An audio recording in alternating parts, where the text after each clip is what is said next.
আজি কেবিনেটত আমি এটা যথেষ্ট ডাঙৰ সিদ্ধান্ত গ্ৰহণ কৰোঁ।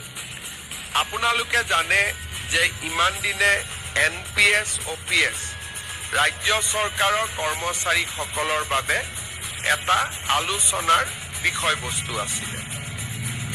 ভাৰত চৰকাৰে এটা সিদ্ধান্ত গ্ৰহণ কৰিছিল যে 25 বছৰ কাম কৰি থকা যিসকল চৰকাৰী কৰ্মচাৰী তেওঁলোকে যেতিয়া ৰিটায়াৰমেণ্ট হয় তেওঁলোকক আমি পুৰণি পেঞ্চন আঁচনিৰ দৰেই আমি পেঞ্চন প্ৰদান কৰিম।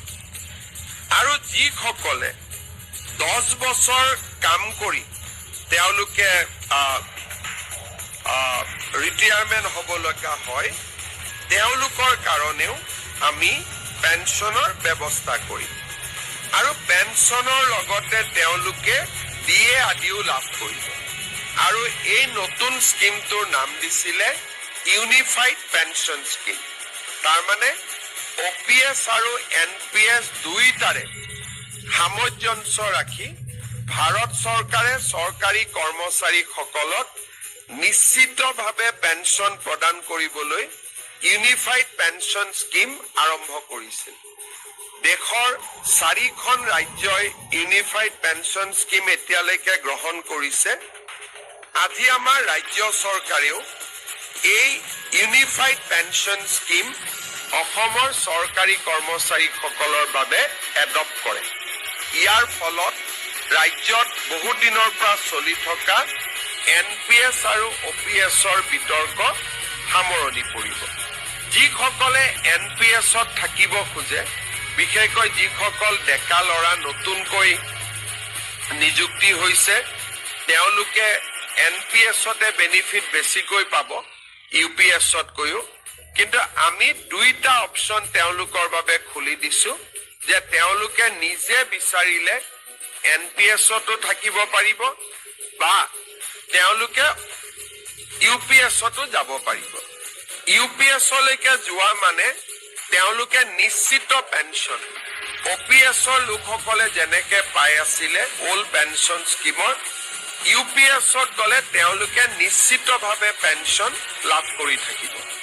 আজি এই আঁচনিখন ৰাজ্য চৰকাৰৰ কেবিনেটে গ্ৰহণ কৰে আৰু এবছৰৰ ভিতৰত কৰ্মচাৰীসকলে সিদ্ধান্ত ল'ব পাৰিব যে আমি NPSত থাকিম নে আমি UPSলৈকে যাম।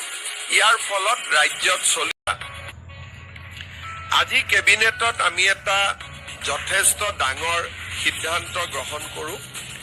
আপোনালোকে জানে যে ইমান দিনে NPS, OPS ৰাজ্য চৰকাৰৰ কৰ্মচাৰীসকলৰ বাবে এটা আলোচনাৰ বিষয়বস্তু আছিলে।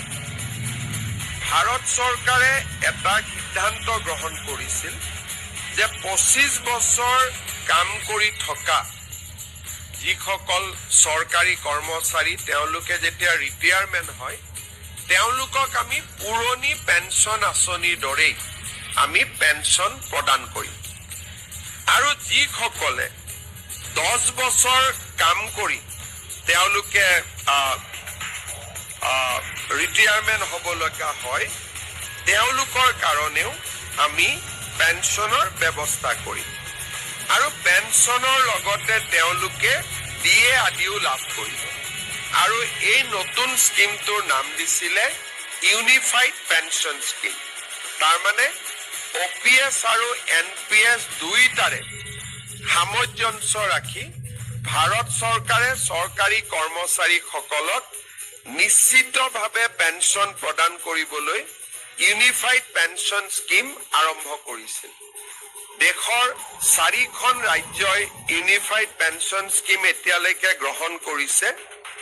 আজি আমাৰ ৰাজ্য চৰকাৰেও এই ইউনিফাইড পেঞ্চন স্কিম অসমৰ চৰকাৰী কৰ্মচাৰীসকলৰ বাবে এডপ্ট কৰে। ইয়াৰ ফলত ৰাজ্যত বহু দিনৰ পৰা চলি থকা NPS আৰু OPSৰ বিতৰ্ক সামৰণি পৰিব। যিসকলে NPSত থাকিব খোজে, বিশেষকৈ যিসকল ডেকা ল'ৰা নতুনকৈ নিযুক্তি হৈছে তেওঁলোকে NPSতে বেনিফিট বেছিকৈ পাব UPSতকৈও। কিন্তু আমি দুইটা অপচন তেওঁলোকৰ বাবে খুলি দিছো যে তেওঁলোকে নিজে বিচাৰিলে NPS-তো থাকিব পাৰিব বা তেওঁলোকে UPS-তো যাব পাৰিব। UPS-লৈকে যোৱা মানে তেওঁলোকে নিশ্চিত পেঞ্চন, OPS-ৰ লোকসকলে যেনেকে পাই আছিলে ওল্ড পেঞ্চন স্কিমৰ, UPS-ত গ'লে তেওঁলোকে নিশ্চিতভাৱে পেঞ্চন লাভ কৰি থাকিব। আজি এই আঁচনিখন ৰাজ্য চৰকাৰৰ কেবিনেটে গ্ৰহণ কৰে আৰু এবছৰৰ ভিতৰত কৰ্মচাৰীসকলে সিদ্ধান্ত ল'ব পাৰিব যে আমি NPS-ত থাকিম নে আমি UPS-লৈকে যাম। ইয়াৰ ফলত ৰাজ্যত